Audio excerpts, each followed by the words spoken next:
पढ़ेंगे कि how we can write a message. तो मैसेज क्या होता है? A message is a short piece of information received by person other than those for whom they are meant। मतलब कि अगर आपने किसी को मैसेज भेजना है, अगर आपने किसी को कुछ इंफॉर्मेशन प्रोवाइड करनी है, तो अगर डायरेक्ट उसे ना देके हम किसी थर्ड पर्सन के थ्रू उस मैसेज को पहुंचाएंगे तो उसे आप क्या कहते हैं? मैसेज। कि मैसेज क्या होता है? शॉर्ट पीस ऑफ इंफॉर्मेशन जो कि रिसीव करा जाता है किसी पर्सन से अदर देन जिसको वो हमें देनी थी।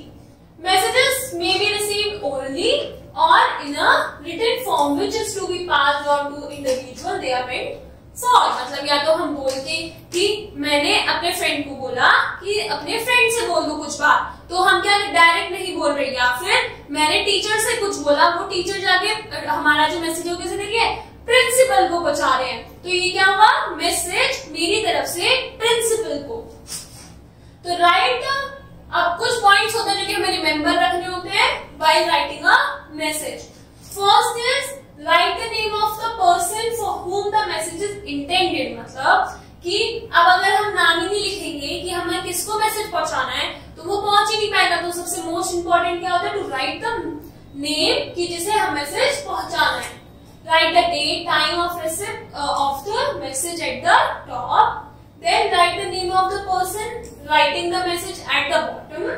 Then include only the relevant information, neglect the undesired details। मतलब मैसेज क्या होता है? Short piece of information. तो इसमें हम बस डायरेक्ट जो बात है उसको लिखते हैं। Then do not write anything of your own accord। मतलब अपनी तरफ से हम उसमें कुछ नहीं लिखते। Write the message in reported speech। मतलब डायरेक्ट वर्ड्स नहीं होते, रिपोर्टेड स्पीच में होती है। And then follow the word limit। की वर्ड लिमिट ये कि हमें एक मैसेज 50 वर्ड्स में लिखना है तो हमें उसे 50 में ही खत्म करना होता है। Now solve examples। Read the following telephone conversation between Manasi and Babita।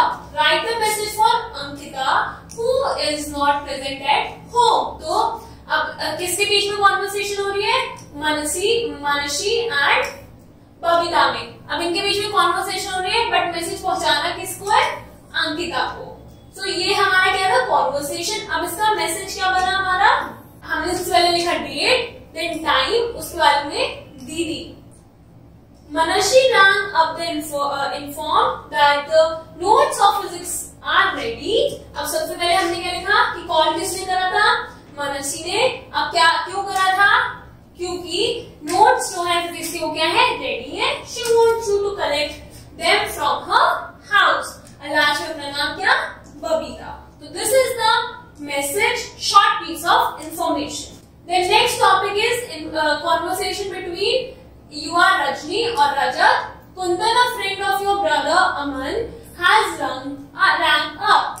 You picked up the phone and had the following conversation। Kundan ने कॉल करा कि इज इट जो भी नंबर है, फिर हमने क्या बोला अपनी तरफ से? Yes please. Then is Aman at home? हमने बोला नहीं, वो नहीं है घर पे। तो फिर क्या कुंदन ने बताया कि मैं उसका फ्रेंड हूँ। देन कुंदन ने क्या जो भी इंफॉर्मेशन है, अब मेन बात क्या है यहाँ पर है कि today we had a programme to visit the museum. Please tell him to come at my house in the afternoon. Then you said okay, I shall definitely tell him। Then thank you, bye। अब इसका message main information क्या थी? ये वाला जो line हमारी, this is the main information. तो message date time and then name कि अमन, हम किसे लिख रहे हैं? अमन को लिख रहे हैं। Then there was a call from Kundan। किससे कॉल थी? कुंदन से। Your friend, he reminded you for of your program of visiting the museum। He wants you to reach his house in the afternoon। हमने पूरी information यहाँ दे दी। और if you notice ये कहाँ है इंफॉर्मेशन? ये पूरी इंफॉर्मेशन इसी लाइन में से, इसी सेंटेंस में से है। देन लास्ट में आपका नाम रजनी या फिर Raja. This is the message, shortest form of providing any information. Now you have to complete the exercise. Thank you.